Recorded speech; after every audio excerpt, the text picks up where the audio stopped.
नमस्कार, 12 बजे 12 खबर में आप सभी दर्शकों का बहुत स्वागत करता हूं। मैं राहुल सौमित्र और आप जुड़ गए हैं उत्तर प्रदेश में सबसे तेजी से बढ़ रहे digital platform IBC 24 Uttar Pradesh के साथ। स्वागत है आपका। और आज नामांकन की आखिरी तारीख है। उत्तर प्रदेश में 9 विधानसभा सीटों पर उपचुनाव हो रहा है और ये चुनाव बड़ा दिलचस्प है और कांटे की टक्कर देखने को मिल रही है 9 की 9 विधानसभा सीटों पर। एक कॉमन बात है, जो सहयोगी दल हैं उनको झुंझुना पकड़ा दिया गया है। चाहे कांग्रेस हो, कांग्रेस के हाथ में झुंझुना आया, और चाहे निषाद पार्टी हो, संजय निषाद, जो पिछली बार इन्हीं 9 सीटों में 2 सीटों पर लड़े थे। एक जगह पर सिंबल था, एक जगह पर कैंडिडेट था, लेकिन इस बार झुंझुना पकड़ा दिया गया। अब आप सोच रहे हो कि झुंझुना पकड़ाया क्यों गया है? देखिए, लेकर चलने वाली बात नहीं है, जीत बड़ी जरूरी है। जो जीता वही सिकंदर। क्योंकि लोकसभा चुनाव भारतीय जनता पार्टी उत्तर प्रदेश में बुरी तरह से हार गई है और उत्तर प्रदेश में भारतीय जनता पार्टी के कार्यकर्ताओं का मोरल जरा डाउन है।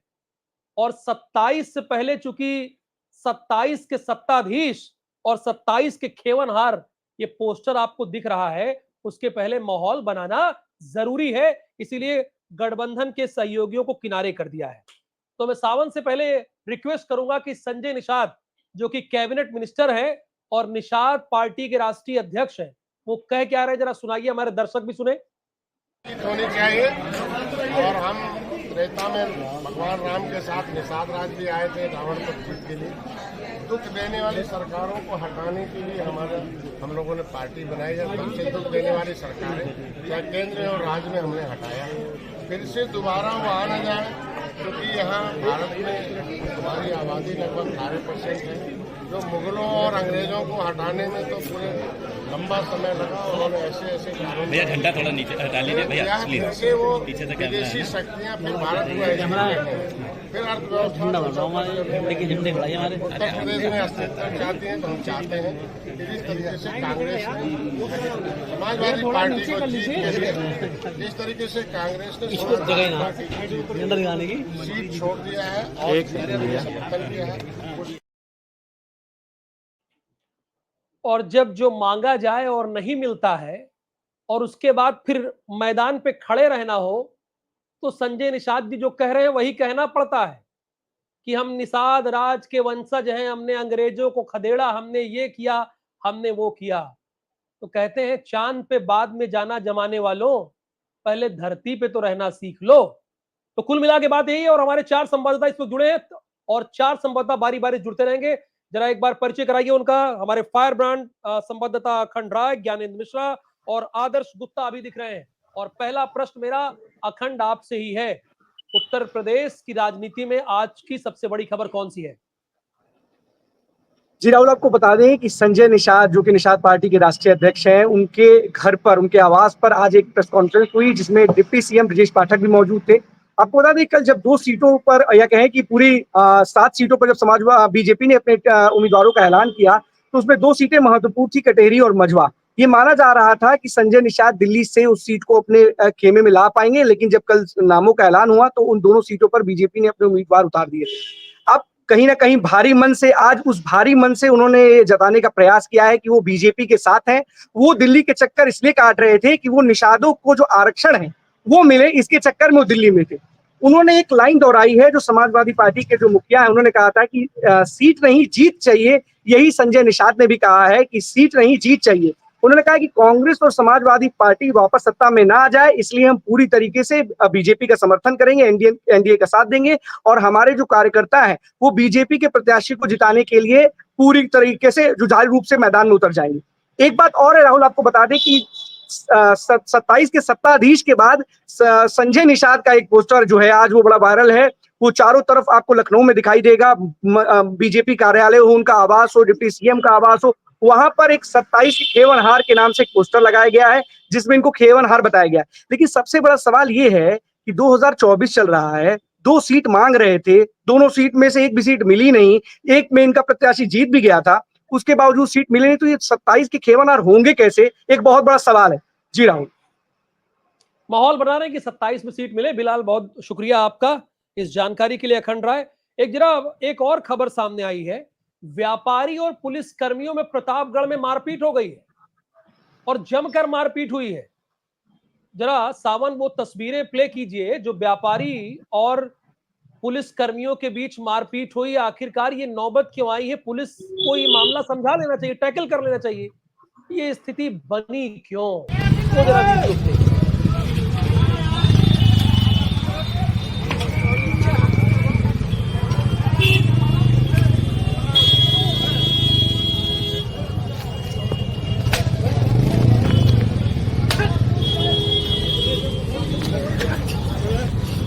कल दिनांक 24 अक्टूबर 2024 को समय करीब शाम के 6 बजे थाना क्षेत्र पट्टी अंतर्गत कस्बा पट्टी क्षेत्र में लगे हुए जाम को छुड़ाने व यातायात को सुचारू रूप से चलाने हेतु थाना पट्टी से 2 पुलिसकर्मी मौके पर मौजूद थे। इस दौरान कस्बा पट्टी निवासी अमन मोदवाल सन ऑफ अशोक मोदनवाल को यातायात नियमों का उल्लंघन करने पर टोकने पर उक्त अमन मोदनवाल द्वारा ड्यूटी कर रहे पुलिसकर्मियों के साथ ज्ञानेंद्र, मैं आपसे जानना ये चाह रहा हूं कि किस बात को लेकर व्यापारियों और पुलिस में ये झड़प हो गई, मारपीट हो गई? देखिए राहुल, पहली बात तो आपको बता दें कि प्रतापगढ़ में पुलिस का पिटना ये कोई पहली बार नहीं है। और मेरे 13 साल के करियर में मैं कई बार यहाँ पे पुलिस को पिटते देखा हूँ, पुलिस की हत्या होते हुए देखा हूँ, पुलिस के ऊपर हमला, थानों के ऊपर हमला होते हुए देखा हूँ। कुछ पहला ऐसा किस्सा नहीं है। लेकिन जब से सरकार चेंज हुई, सरकार के चेंज होने के बाद से थोड़ा सा इसमें कमी आई थी। विद इन 4 ईयर्स के आसपास की बात करूं तो थोड़ा सा पुलिस का खौफ था। लेकिन इन 3 से 4 महीने के अंतराल में जिस तरीके से पुलिस के ऊपर हमला होना, हत्याओं का सिलसिला बढ़ना, वो लगातार अब फिर से प्रतापगढ़ अपने पुराने ढर्रों पे रह रहा है। तो ये बात कल की है। और पट्टी क्षेत्र में यूपी का सबसे बड़ा श्रीमद् भागवत कथा कहा जा रहा था।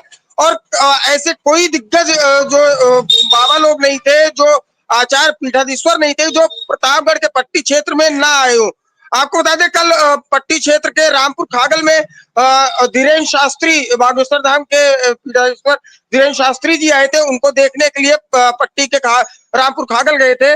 और वहां आपको बता दूं कि इतनी भीड़ थी कि वहां पट्टी क्षेत्र शहर से तकरीबन मात्र ये व्यापारी और 4 से 5 किलोमीटर, ये जानना है। बिल्कुल बिल्कुल वही उसी पे आ रहा हूँ राहुल।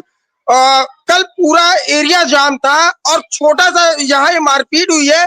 ये पूरा एरिया मात्र जाम से जूझ रहा था। तो पुलिस कर्मी अपने काम पे लगे हुए थे, जाम को छुड़वा रहे थे।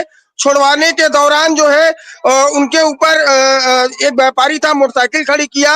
अमन मोदनवाल नाम उसका बताया जा रहा है। वो मोटरसाइकिल, तो पुलिस वाले वहां पर आते हैं कि अपनी मोटरसाइकिल किनारे खड़ी कर दो, तो ये एटीट्यूड में आता है, पुलिस को पहले धक्का देता है और धक्का देने के बाद हाथापाई साफ तौर पे दिख रहा है कि किस तरीके से पुलिस को एक कार के ऊपर ढकेलता हुआ लेके जा रहा है। और उसके बाद उसको तकरीबन 5 से 6 झापड़ जड़ देता है। और जब और पुलिसकर्मी देखते हैं तो उसको छुड़वाने के लिए तो उनके ऊपर भी हमला करता है। तब पुलिसकर्मी थोड़ा सा एग्रेसिव होते हैं, उसको उठाकर थाने लेकर जाते हैं और काफी गंभीर धाराओं में मुकदमा दर्ज किया गया है। लेकिन सवालिया निशान ये था कि अगर पुलिस प्रशासन को ये पता था कि वहां जाम लगना तय है, तो आखिर पहले से क्यों व्यवस्था नहीं की गई? रूट डाइवर्जन भी किया जा सकता था। उस चौक के एरिया बहुत बड़ा, वो पट्टी का चौक एरिया नहीं है, छोटा सा कस्बा है।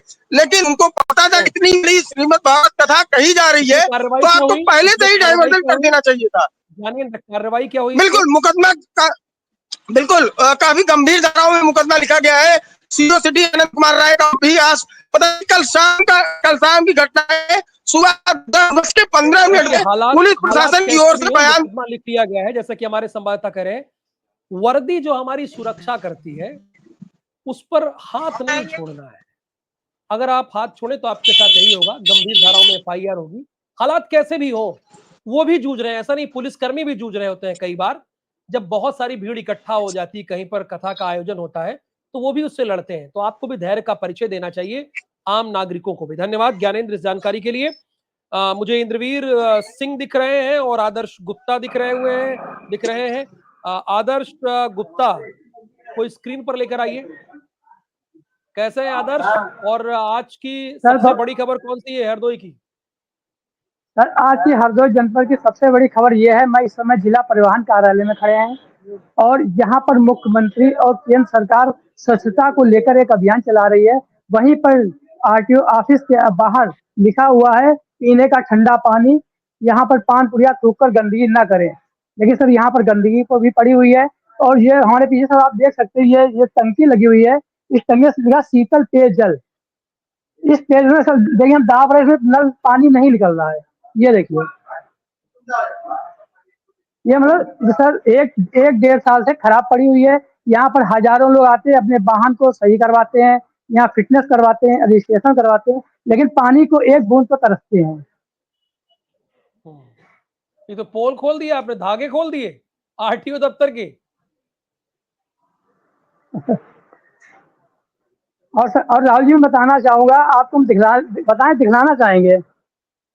देखिए ये गंदगी पड़ी हुई है राहुल जी, देखिए ये लिखा हुआ है साफ साफ। इंद्रवीर हमारे साथ जुड़े हुए हैं। इंद्रवीर, धन्यवाद आदर्श इस जानकारी के लिए। इंद्रवीर, रायबरेली की आज की सबसे बड़ी खबर कौन सी है? जी बता दें, रायबरेली की सबसे बड़ी खबर 2 है और दोनों बहुत संक्षेप में ही आपको बताना चाहूंगा कि पहली बड़ी खबर यह है जो हमने कल अपने यहाँ पीटीसी और एक 9 बजे खबर में इसको हम लोगों ने किया भी था, लेकिन खैर इसमें कुछ चीजें मिस हो गई थी। जैसे कि रायबरेली जिला जेल ने एक बड़ी अच्छी पहल की है। रायबरेली जिला जेल ने वहाँ पुलिस अधीक्षक है अमन कुमार सिंह आए हैं, अभी यंग है, और उन्होंने एक बड़ी अच्छी पहल ये की है कि आने वाले समय में जो त्योहार आ रहा है उसमें रायबरेली जिला कारागार विक्रय केंद्र बनाया गया है, जो कि गेट के ठीक सामने वो दुकान बनाई गई है। और उससे रायबरेली जिले में जो बंदी बंद हैं और जिनके अंदर कलाएं हैं मिट्टी के बर्तन बनाने की, उन्होंने इतनी अच्छी दृश्य वो बनाए हैं, मूर्तियां हैं, लालटेन है, दिए हैं, और उचित दामों में, मतलब मार्केट में जो दिए अगर 10 रुपए के मिल रहे हैं तो शायद वो उससे कम रेट में बाहर जिला कारागार के जो दुकान खोली गई है जिला कारागार की तरफ से, जो अंदर कैदी वो बना रहे वो उचित दामों में वहां पर जो है विक्रय होगा और ये आम नागरिक के लिए होगा। और बहुत अच्छी बहुत सुंदर वस्तुएं चीजें वहां पे बनाई गई हैं और ये देखने लायक है। और ये बहुत बड़ी वो है जो बंदी है जिनके अंदर कला है, वो बाहर जेल में रह करके कई सालों की सजा भुगत रहे हैं और ऐसी कई चीजें हैं जो नहीं देखने को मिल रही, तो वो उनकी कलाओं का प्रदर्शन एक तरीके से कह सकते हैं। लेकिन ये अधीक्षक की तरफ से बड़ा अच्छा पहल किया गया है और ये बड़ा सराहनीय काम है जो किया जा रहा है जी।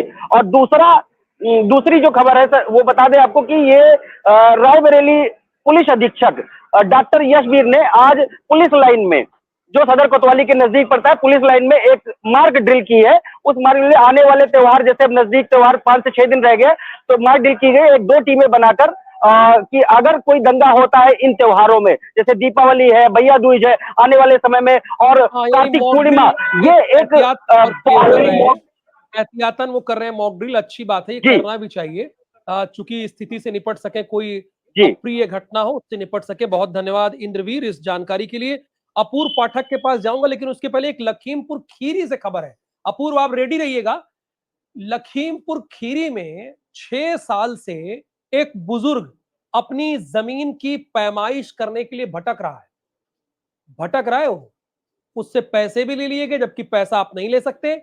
पैसा ले चुके हैं, कानून गो, और पता है 6 साल से भटकाए पड़े। अब भारतीय जनता पार्टी के जो विधायक हैं लखीमपुर खीरी के सदर के, योगेश वर्मा उनका नाम है, वो स्कूटी लेके पहुंच गए और सवाल जवाब करने लगे। जरा वो तस्वीरें दिखाइए हमारे दर्शकों को। सावन 5,000 रुपया पहले हमारा दिलाइए इनको। अभी हमें 5,000 रुपया चाहिए, तब मैं जाऊंगा यहाँ से, तब मैं यहाँ से हटूंगा। 5,000 रुपया हमें चाहिए। हमारे खंड कारवार से पैसा ले लिया 5,000 रुपया उससे। आपके सामने सकरा भी कि नहीं पुलिस वालों को देना पड़ता है। क्या कहा था? कहा था भाई साहब के सामने कहा था। ये बुजुर्ग शनिवार को तहसील दिवस में मैं गया था अंदर, तब आपने लक्ष्मण सिंह को बुलाया था और जब आप तेज बोले तो पैसा कहाँ लिया या नहीं लिया, तो कहीं वो देना पड़ता है आपसे। रिटायर्ड मास्टर, इतने बुजुर्ग आदमी मेरे नकाह खंड के खंडकारवा हैं। मैं 20 बार कह चुका हूँ, सबसे इससे पहले भी कह चुका हूँ, अभी भी कह रहा हूँ।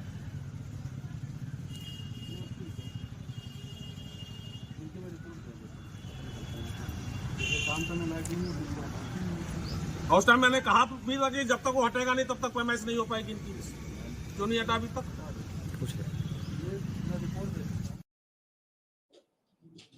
तो ये विधायक है, ऐसे एक्टिव विधायक रहना चाहिए। इससे क्या होता है कि जो भ्रष्टाचार होती है उससे लगाम लगता है। अब पहुंचे सीधे 1 to 1 बात किए। अयोध्या से बड़ी खबर कौन सी है? अपूर्व आज की। जी राहुल, बता दें कि इस समय सबसे बड़ी खबर की बात करें तो उसे दीपोत्सव सबसे जोरों पर है, क्योंकि राम की पैड़ी पूरी दुल्हन की तरीके सजा दी गई है और जो लेजर शो है उसे भी आज देर रात से चालू कर दिया जाएगा और पूरी अयोध्या जगमग हो चुकी है, क्योंकि त्रेता युग की तरीके फिर से एक बार प्रभु श्री राम अयोध्या वापस लौट रहे हैं और राम नगरी में भव्य तरीके से स्वागत किया जाएगा। और रामलला का भव्य मंदिर बनने के बाद, विराजमान हो जाने के बाद तो लोगों में दुगना उत्साह है, क्योंकि लोगों में काफी उत्साह इस वजह से है कि रामलला अपने भव्य मंदिर में है और यह पहला दीपोत्सव है और रामलला के मंदिर में प्रवेश होने से लोगों में दुगनी खुशी है और दुगना वर्ल्ड रिकॉर्ड भी अयोध्या में इस वर्ष मनाया जाने वाला है, क्योंकि पहला तो 25 लाख दीपों का होगा और दूसरा 1100 पुरोहितों द्वारा जो आरती की जाएगी उसका एक वर्ल्ड रिकॉर्ड बनाया जा रहा है। जी धन्यवाद अपूर्व पाठक इस जानकारी के लिए आपका। और नजर बना के रखिएगा, विजुअल्स भेजते रहिएगा और अपूर्व जो विजुअल भेजे उसे प्राथमिकता के तौर पर चलाइए। रोहित, हमीरपुर की आज की बड़ी खबर कौन सी है? बिल्कुल राहुल, देखिए बताना चाहूंगा कि हमीरपुर में मामा भांजे का पैसे को लेकर के विवाद हो गया, जिससे धीरे धीरे बातों बातों में विवाद ज्यादा बढ़ गया और आक्रोश में आने के बाद में भांजे ने मामा के ऊपर चाकू से वार कर दिया, जिससे मामा की हालत गंभीर हो गई, जिसको स्वास्थ्य केंद्र पर भर्ती कराया गया, जिसके बाद उनको जिला अस्पताल रेफर कर दिया गया। हालत गंभीर बताई जा रही है। लेकिन सोचने वाली बात यह है कि एक अमूल्य रिश्ता मामा भांजे का, एक पवित्र रिश्ता, उसके बाद पैसे को लेकर के, पैसे इतनी बड़ी बात हो गई कि पैसे को लेकर के आपसी विवाद हो जाता है और चाकू से वार कर दिया गया है, जो कहीं ना कहीं शर्मसार कर देने वाली बात। इसमें कोई दो राय नहीं, रिश्तों को शर्मसार करने वाली ये बात ही है। बहुत धन्यवाद रोहित तिवारी आपका। आदर्श, आप बने हुए हैं, आप कुछ कहना चाह रहे हैं? आपकी कोई बात अधूरी रह गई है, बोलिए।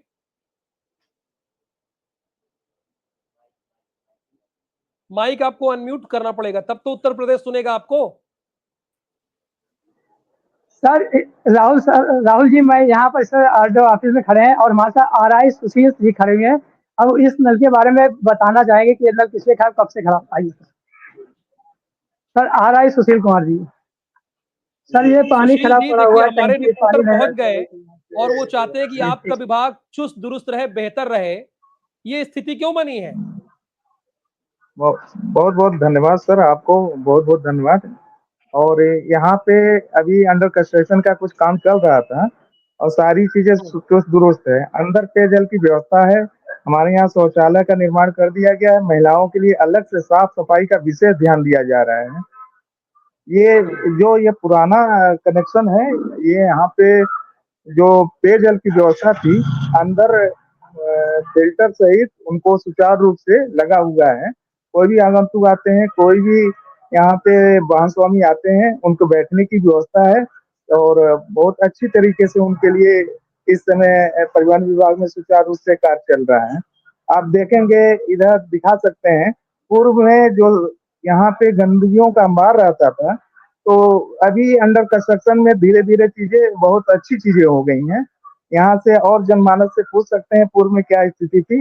आज के डेट में हमारे आरटीओ महोदय श्री संजीव कुमार सर ने उनके अथक प्रयास से हमारे परिवहन विभाग में हरदोई में जो दशा और दिशा बहुत ही स्वच्छ पे विशेष ध्यान दिया जा रहा है। जी बहुत धन्यवाद। देखिए आदर्श, ये काम करने वाले अधिकारियों में है, थोड़ा मोहलत दीजिए इनको। काम करने वाले अधिकारी में, और कह रहे हैं कि बस थोड़ा, और पहले स्थिति क्या थी अब स्थिति क्या है और भी बेहतर होगी, ये कमिटमेट कर रहे हैं, तो थोड़ा सा मोहलत दीजिए आदर्श। धन्यवाद आपका इस जानकारी के लिए और बात के लिए। ऑफिस में सबसे अच्छे अधिकारी यहीं पर खड़े हुए, हमारे साथ में खड़े हुए हैं। अच्छा, चलिए फिर नजर बना हमारे के यहाँ और थोड़ा मोहलत दीजिए भी। बात कराइए। बताना चाहेंगे सर कुछ बताना चाहेंगे। हमारे यहाँ जैसे यहाँ पे सुचारू रूप से फिटनेस की और ड्राइविंग लाइसेंस की एक और व्यवस्था चालू होने वाली है। हमारे यहाँ कंप्यूटराइज ट्रैक बन रहा है, जो ये नए गांव में लखनऊ रोड पे वो बन के तैयार हुआ है, जो ऑनलाइन सर्किट रहेगा। जैसे ही सर यहाँ पे बायोमेट्रिक टच है, बायोमेट्रिक टच में लोग अपना फोटो खिंचवाएंगे, टेस्ट के लिए वहां जाते हैं। अभी फिलहाल सर हमारे यहाँ ये मैनुअल ट्रैक है, जिसका समय निर्धारित है 2 बजे से लेकर के 4 बजे तक उनका टेस्ट होता है। जो आगंतुक आते हैं उनको जगह जगह बोर्ड लगाए गए हैं कि ऑनलाइन आवेदन करके जो निर्धारित तिथि है उस पे आए और अपना जाकर चालक सदस्यता परीक्षण दें। जो लड़के उत्तीर्ण होते हैं उनका तुरंत समय पे उनका कार्य निस्तारित कर दिया जाता है। अभी जो स्थिति है सर, धीरे धीरे सुधार हो रही है, शासन की मंशा के अनुरूप कार्य हो रहे हैं और बहुत अच्छा लगा। आप लोग आते हैं, इस चीजों को दिखाते हैं, हम लोग भी प्रोत्साहित होते हैं आप लोगों से। और मैं आपसे ये कमिटमेंट कर रहा हूं, जब और बेहतर होगा तब भी दिखाएंगे कि आपने जो कहा था वो करके दिखाया। फिलहाल आपका बहुत धन्यवाद, क्योंकि समय का अभाव है, वरना और आपसे बातचीत करते हैं। नमस्कार। चौधरी शहनवाज को स्क्रीन पर लेकर आइए। चौधरी शहनवाज, अमरोहा की आज की सबसे बड़ी खबर कौन सी है? और वो विजुअल अगर सामान हो पहले तो प्ले कीजिए, है क्या आपके पास? शंकर जी से पूछिए। वो स्कूल वैन पर हमला हुआ है। नहीं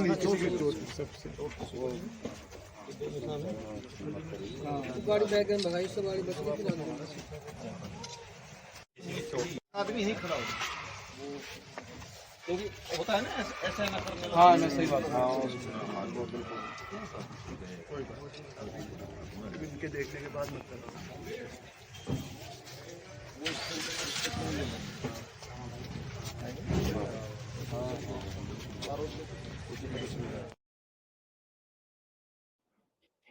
'चौधरी शहनवाज, अब आप ही की बारी है। ये कौन लोग हैं, कुछ जानकारी हुई जिन्होंने स्कूली बैन को टारगेट किया? देखिए राहुल, मैं आपको बता दूं, मामला जो है वो जनपद अमरोहा के थाना गजरोला क्षेत्र के नंगला का बताया जा रहा है, जहां पर जो है कुछ अज्ञात जो युवक हैं वो मिनी बस को, जो यानी स्कूल की जो बस है उसका पीछा करते हैं, जिसके बाद वो युवक जो है उस गाड़ी को, बस को घेर लेते हैं और उसके बाद जो है वो तीनों लोग जो है उस पर फायरिंग कर देते हैं, जिसके बाद 3 राउंड फायरिंग भी करते हैं वो। राहुल, सबसे बड़ा सवाल ये है कि जब बच्चे उस गाड़ी में थे तो उन आरोपियों ने इस घटना को अंजाम क्यों दिया?